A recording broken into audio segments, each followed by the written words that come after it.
Barcha fuqarolarga tezkor xabar. Gidrometeorologiya agentligi O'zbekiston fuqarolariga 16-17 yanvar kunlari kutilayotgan yog'ingarchiliklar va qaqshatqich sovuqlar haqida tezkor axborot berdi. Assalomu alaykum, hurmatli tomoshabinlar. Tezkor yangiliklardan birinchilardan bo'lib xabardor bo'lishni istasangiz, videorolik ostiga like tugmachasini bosib qo'yishni unutmang. Qoraqalpog'iston Respublikasi va Xorazm viloyatida havo bulutli bo'ladi. Ba'zi joylarga qor yog'ishi, tuman tushishi mumkin.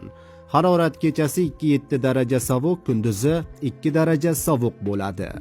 Buxoro va Navoiy viloyatida ba'zi joylarga yog'ingarchilik, yomg'ir, qor bo'ladi.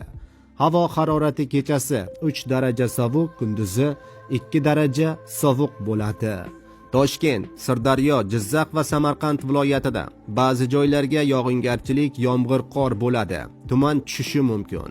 Havo harorati kechasi va kunduzi 3-8 daraja iliq bo'ladi. Qashqadaryo va Surxondaryo viloyatida havo o'zgaruvchan bo'ladi.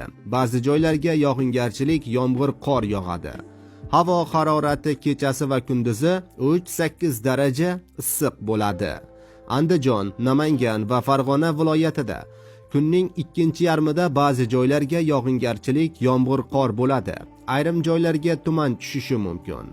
Shamol sharqdan 7-12 metr sekund tezlikda esadi. Havo harorati kechasi 1 daraja sovuq, kunduzi 2-7 daraja iliq bo'ladi. Respublikaning tog'oldi va tog'li hududlarida yog'ingarchilik, yomg'ir, qor ba'zi joylarga kuchli bo'ladi. Ayrim joylarga tuman tushishi mumkin. Shamol g'arbdan 7-12 metr sekund tezlikda esadi. Ayrim joylarda 13-18 metr sekundgacha kuchayishi mumkin.